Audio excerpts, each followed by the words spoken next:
तो कहानी शुरू होती है 1954 से। हम एक आदमी को देखते हैं जिसका नाम रे क्रॉक होता है। रे ने अपनी जिंदगी में बहुत से काम किए। उसने एम्बुलेंस में ड्राइवर बनकर काम किया, म्यूजिकल बैंड में पियानो भी बजाया, सेल्समैन भी बनकर बहुत सी चीजों को बेचा और उसने प्रॉपर्टी का काम भी किया। आज रे की उम्र जब 52 साल की हो गई तो वो एक कंपनी में सेल्समैन के तौर पर जूसर ब्लेंडर बेचने का काम क्या करता था। उसने अपनी जिंदगी में कुछ पैसे भी बचा कर रखे थे ताकि वो अपने बुढ़ापे को आराम से गुजार सके। रे की वाइफ उसका हर काम में साथ दिया करती थी, मगर रे को अपनी जिंदगी में कुछ करना था। उसे आगे बढ़ने की लगन थी। वो हर वक्त सोचता रहता कि उसे कुछ तो जरूर करना चाहिए। एक दिन रे को उसके सेक्रेटरी का फोन आता है जो बताती है रे तुम्हें एक रेस्टोरेंट में जाकर 6 जूसर मशीन को देकर आना है। रे कहता है क्या 6? मुझे लगता है तुमने कुछ गलत सुना है। ऐसा करो मुझे उनका नंबर दो, मैं खुद ही पता कर लूंगा। सेक्रेटरी रे को उनका नंबर दे देती है। रे जब वहाँ पर कॉल करता है तो उसकी बात डिक नाम के आदमी से होती है जो रे से कहता है हाँ मैंने ही ऑर्डर दिया था जूसर मशीन्स का, पर तुम ऐसा करो 6 नहीं बल्कि हमें 8 चाहिए। अब रे उनके रेस्टोरेंट का पता ढूंढकर और उन्हें डिलीवरी देने चला गया था। जब वो उनके रेस्टोरेंट के पास जाता है तो देखता है उधर लोगों की बहुत लंबी लाइंस लगी हैं। जब वो भी कुछ खाने के लिए ऑर्डर देता है तो उसका ऑर्डर कुछ ही सेकंड्स में आ गया था। रे उनकी इतनी फास्ट स्पीड देखकर हैरान था क्योंकि इतनी जल्दी ऑर्डर कोई भी नहीं देता। अब वो अपना खाना लेकर साइड पर बैठकर खाने लगता है। तभी उसके पास एक आदमी सफाई करते हुए आता है और पूछता है कि आपको हमारा बर्गर कैसा लगा। रे जवाब देता है बहुत ही मजेदार। पर तुम कौन हो? वो आदमी बताता है मैं इस जगह का ऑनर मालिक हूँ। रे भी जब उसे अपना कार्ड देता है तो उसे पता चल गया था कि ये वही है जिससे इन्होंने जूसर मशीन को मंगवाया है। अब वो आदमी रे को अपना नाम मैक बताता है और साथ ही वो उसे अंदर ले गया था, अपने किचन का सारा सिस्टम दिखाता है। रे को सब चीजें बहुत अच्छी लगी थी। यहाँ पर रे मैक के भाई डिक से भी मिलता है जिससे इसने फोन पर बात की थी। रे उन दोनों भाइयों से कहता है मुझे आपका काम बहुत पसंद आया, मैं आप लोगों को खाने पर बुलाना चाहता हूँ। डिक कहता है नहीं नहीं रहने दें, मगर रे उनकी कोई बात नहीं सुनता। रात को ये तीनों एक होटल में मिलते हैं। रे उनसे पूछता है कि आपने ये सब कैसे शुरू किया? मुझे हर चीज बहुत पसंद आई। मैक बताता है हम छोटे थे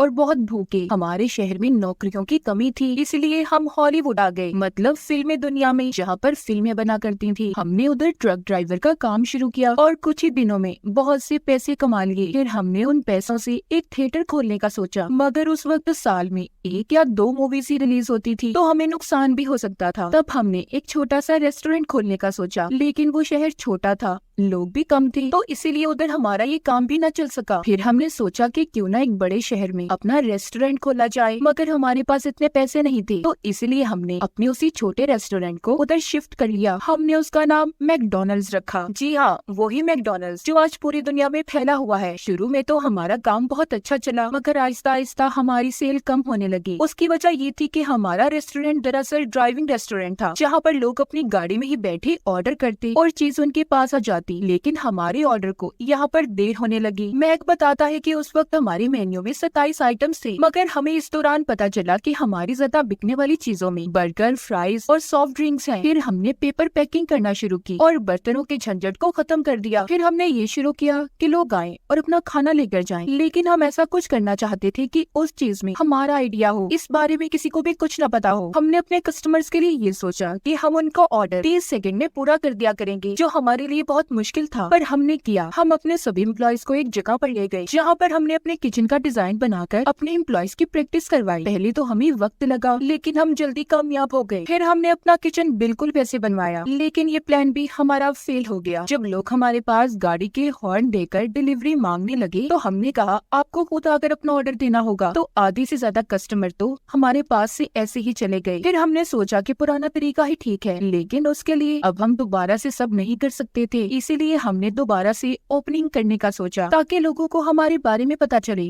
कि तभी उधर बहुत से कीड़े आ गए जो लाइट्स की वजह से आए थे। सब लोग एक बार फिर चले गए। हमारा रेस्टोरेंट खाली हो गया। अगली सुबह हमारे पास एक बच्चा आया, उसने 3 बर्गर्स का ऑर्डर दिया। हालांकि हमारा रेस्टोरेंट बंद था, मगर हमने उसे फिर भी मना नहीं किया। फिर उसके बाद एक गाड़ी रुकी, फिर दूसरी, और इस तरह लाइन लग गई जो आज तक खत्म नहीं हुई। हमें इस काम को करते 30 साल हो गए हैं। अब उन दोनों भाइयों की पूरी कहानी सुनने के बाद रे वहाँ वहाँ से चला जाता है। अगली सुबह रे उन दोनों भाइयों के पास वापस जाता है और कहता है कि आप लोगों को मैकडॉनल्ड्स की और भी फ्रेंचाइज खोलनी चाहिए, मतलब मुख्तलिफ शहरों में अपने इस नाम का रेस्टोरेंट। डिक कहता है कि हमने इसकी कोशिश की थी मगर हमारा प्लान फेल रहा। रे पूछता है क्यों? डिक कहता है क्वालिटी कंट्रोल। हम इन चीजों को ठीक तरह से नहीं देख सकते कि हमारा नाम इस्तेमाल करने वाले लोग क्या बेचेंगे, क्या करेंगे। एक जगह पर हमने अपने नाम का रेस्टोरेंट भी खुलवाया तो वो कुछ अलग ही बेचने लगे। तो 50 घटिया रेस्टोरेंट खोलने से तो अच्छा है हमने सोचा कि जो अभी हमारे पास हैं, जिन पर हम खुद कंट्रोल कर सकते हैं, उन्हीं पर तवज्जो दें। तभी रे की नजर उधर लगी हुई एक पेंटिंग पर जाती है। रे जब उसके बारे में पूछता है तो वो बताती है ये हमारा एक आइडिया था अपने रेस्टोरेंट के लिए। उस बिल्डिंग पर येलो पीले रंग की रिंग्स लाइट लगी हुई थी। वो कहती है ऐसा ही एक रेस्टोरेंट और भी है। रे जब उस जगह पर जाकर रेस्टोरेंट को देखता है जिसमें पीले रंग की लाइट्स थी, उसे ये आइडिया कमाल लगता है। रे जब वापस आकर हर चीज के बारे में अपनी वाइफ को बताता है तो वो कहती है रे तुमने अपनी जिंदगी में बहुत मेहनत की है, बस अब सब छोड़ दो, अपनी फैमिली को वक्त दो। लेकिन रे बहुत मेहनती था, वो जिंदगी में आगे बढ़कर कुछ करना चाहता था, इसीलिए वो फिर से उन्हीं दोनों भाइयों के पास जाता है, मैक और डिक के पास। वो उन्हें बताता है मैं बहुत से शहरों में घूमा, हर शहर में एक चीज कॉमन आम थी, चर्च और अदालत। तो मेरे दिमाग में मैकडॉनल्ड्स को लेकर ये आइडिया आया, हम भी इसी तरह हर शहर में अपनी ब्रांच बनाएंगे जहाँ पर लोग अपनी फैमिली के साथ खाना खाएं और खूब इंजॉय करें और खूब मजे करें। तो मेरा मतलब साफ है, मैं आप लोगों के साथ मिलकर काम करना चाहता हूँ। वो दोनों भाई भी यही चाहते थे तो इसीलिए वो रे के साथ कॉन्ट्रैक्ट करने को तैयार थे। उस कॉन्ट्रैक्ट में बहुत सी शर्तें थी मगर फिर भी रे सभी शर्तों को पढ़ता है और मान जाता है। अब एक नया रेस्टोरेंट खोलने के लिए उन्हें पैसों की जरूरत थी तो इसीलिए रे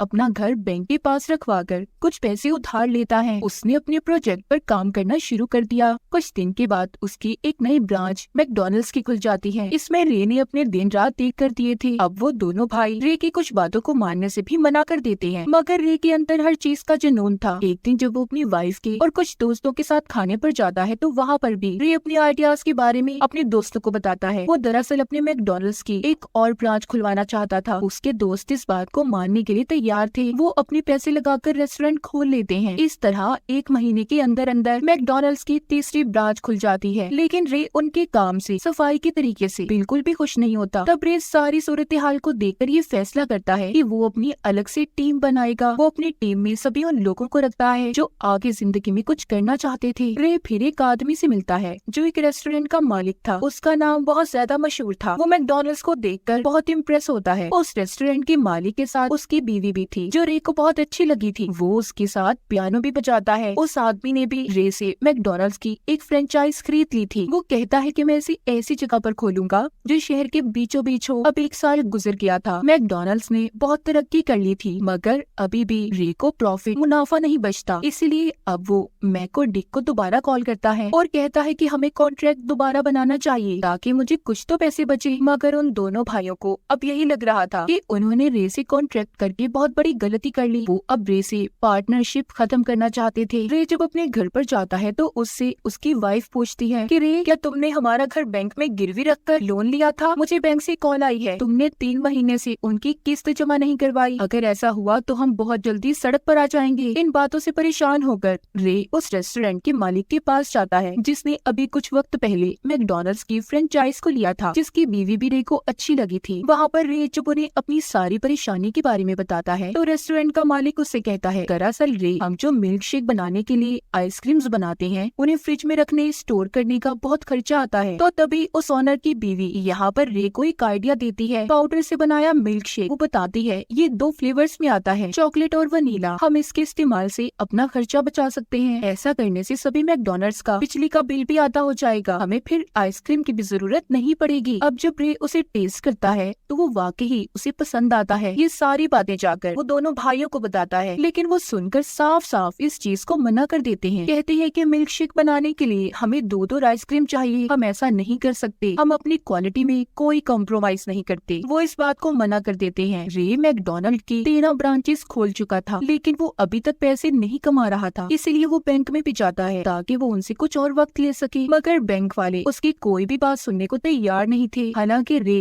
अपनी मजबूरी के बारे में भी बताता है लेकिन वो उसकी कोई भी मदद नहीं कर सकते थे। तभी वहाँ पर एक आदमी बैठा रे की सारी बातें सुन लेता है। जब रे बैंक से बाहर आता है तो वो आदमी उसका पीछा करता है और रोककर कहता है मैंने तुम्हारी सारी बातों को सुना, अगर तुम इतना अच्छा बिजनेस करके भी पैसे नहीं कमा रहे, तुम्हें कोई मुनाफा नहीं बचता तो तुम कुछ तो गलत कर रहे हो? मैंने मैकडोनल्ड को देखा, वहाँ पर कई बार खाना खाया, मुझे समझ नहीं आ रही तो तुम गलती कहाँ पर कर रहे हो? अब वो आदमी रे के साथ उसके ऑफिस जाता है और उसके कॉन्ट्रैक्ट पेपर्स को पढ़ता है, जिसे पढ़कर रे से कहता है, देखिए आपको अपने बिजनेस में अगर कुछ बदलाव लाने हैं तो आपको अपने पार्टनर्स मैक और डिक की इजाजत लेनी होगी। आपके कॉन्ट्रैक्ट में यही लिखा है। अच्छा, जब आप किसी को अपने मैकडोनल्ड की ब्रांच खोलने देते हैं तो क्या करना होता है? रे बताता है, जिसको हमारा नाम चाहिए वो आदमी जमीन खरीदता है और रेस्टोरेंट बनाता है, फिर हम उसे 20 साल का मैकडोनल्ड फ्रेंचाइज लाइसेंस देते हैं, साथ ही साथ हम उन्हें ट्रेनिंग देते हैं, अपनी मशीन्स के बारे में इस्तेमाल भी बताते हैं। वो आदमी रे की सारी बातें सुनकर कहता है, नहीं, इस तरह तो आप कभी भी ज्यादा प्रॉफिट नहीं कमा सकते। आप ये काम क्यों नहीं करते? आप खुद ही जमीन खरीदें और फिर जो आदमी फ्रेंचाइज को लेना चाहता है उसे आप किराए पर दें। इस तरह आप उस किराए से और भी जमीन ले सकते हैं, तो आपका बिजनेस भी बढ़ेगा। और अगर वो लोग चीजों की क्वालिटी अच्छी नहीं रखते, आप उनके लाइसेंस को कैंसिल कर दें और फिर तो आपके पार्टनर्स मैक और डिक सब आपकी मुट्ठी में होंगे। रे कहता है, तुम्हारे कहने का मतलब अगर मैं ऐसे करूं तो दोनों भाई मैकडोनल्ड के मालिक नहीं रहेंगे? वो आदमी कहता है, हाँ ऐसा ही है। अब रे उस आदमी की बात को मानकर एक और कंपनी खोलता है, जिसका नाम वो फ्रेंचाइज रियलिटी कॉर्पोरेशन रखता है। जब ये बात मैक और डिक को पता चलती है तो उन्हें बहुत गुस्सा आता है। वो फोन पर रे से कहते हैं कि तुम मैकडोनल्ड में कुछ भी नहीं बदल सकते। रे कहता है, मैं कुछ भी नहीं बदल रहा, वो सब आप ही करेंगे, मगर मैं बाहर ऊपर नीचे क्या हो रहा है सब मैं तय करूंगा। रे को इस तरह बहुत से इन्वेस्टर्स भी मिल गए थे। वो पाउडर मिल्क शेक भी बनाना शुरू कर देता है। जब इन सब के बारे में मैक और डिक को पता चलता है तो वो कहते हैं, देखो तुम गलत कर रहे हो, तुम किसी भी चीज में हमारी इजाजत नहीं लेते। रे कहता है, मैं तुम्हारे हुक्म पर चल चल कर थक गया हूँ, तुम मेरी तरक्की में रुकावट बनते हो, मैं तुम्हें कुछ भी कहूँ तुम साफ मना कर देते हो। इतना कहकर उसने फोन को बंद कर दिया था। इस तरह रे अपनी मर्जी के मुताबिक चलकर मैकडोनल्ड की बहुत सी शाखों को खोल लेता है। जब इन सब के बारे में मैक और डिक को पता चलता है तो वो रे से कहते हैं कि तुमने हमारे आइडिया को चुराया है, सबसे फास्ट बेस सर्विस का आइडिया हमारा था। रे कहता है, तुम दोनों कभी भी आगे नहीं बढ़ सकते, तुम तरक्की ही नहीं करना चाहते, तो मैंने ये सब किया, बिजनेस के लिए रिस्क लेना पड़ता है और वो सब मैंने किया। रे कहता है, तुम मेरा कुछ नहीं बिगाड़ सकते। ये बात सुनकर मैक को डायबिटीज का अटैक आ जाता है, क्योंकि उसे पहले ही शुगर थी। मैक को हॉस्पिटल में ले जाया जाता है, जहाँ पर रे भी उससे मिलने आता है, उसको एक चेक देता है। मैक कहता है, तुम क्या खरीदना चाहते हो? रे कहता है, तुम ठीक हो जाओ, हम फिर बात करेंगे। इतना कहकर वो वहाँ से चला गया था। मैक अपने भाई से कहता है, हम इससे कभी नहीं जीत सकते। अब डिक रे को कॉल करता है और कहता है, हमें बहुत सारे पैसे चाहिए और कंपनी का 1% प्रॉफिट और साथ ही जो हमारी पहली ब्रांच थी उसकी ऑनरशिप भी। रे को ये सब ज्यादा लग रहा था। वो उनसे बात करता है और कहता है, देखो मैं सारी बातें मानने को तैयार हूँ, मगर जो 1% प्रॉफिट है वो मैं तुम्हें नहीं दे सकता, क्योंकि इसके लिए मेरे इन्वेस्टर्स कभी राजी नहीं होंगे। वो दोनों भी मान जाते हैं। मैक और डिक अब रे से पूछते हैं, जब पहली बार तुम हमसे मिले तुम्हें हमने हर चीज के बारे में बताया, तो तुमने अपना बिजनेस क्यों नहीं शुरू किया? वो कहता है कि तरक्की रेस्टोरेंट चलाने या उसे बनाने में नहीं, बल्कि कामयाबी मैकडोनल्ड के नाम में है। मुझे ये नाम चाहिए था। देखो आज जितने पैसे मैंने तुम्हें दिए तुम सारी जिंदगी भी लगाओ, कभी नहीं कमा सकते। इतना कहकर वो वहाँ से चला जाता है। अब मैक और डिक से मैकडोनल्ड का नाम रे ने पूरी तरह से खरीद लिया था। उन्हें इस नाम से अलग कर दिया जाता है। रे की इस कामयाबी से आज 5 मुल्कों में मैकडोनल्ड की 1600 ब्रांचेस हैं। तो ये बात तो साफ है, आगे वही इंसान बढ़ता है जिसके अंदर काम करने की लगन हो, जज्बा हो, जो रे के अंदर था। उसने अपनी इस लगन से बहुत कुछ हासिल किया। आखिर में दिखाया जाता है रे ने रेस्टोरेंट के मालिक की बीवी से शादी कर ली थी, जिसके साथ उसने पियानो भी बजाया था। ये एक सच्ची कहानी है। तो उम्मीद है आप लोगों को ये पता चल गया होगा कि मैकडोनल्ड कैसे बना, और इसी के साथ इस फिल्म की कहानी भी यहीं पर खत्म हो जाती है।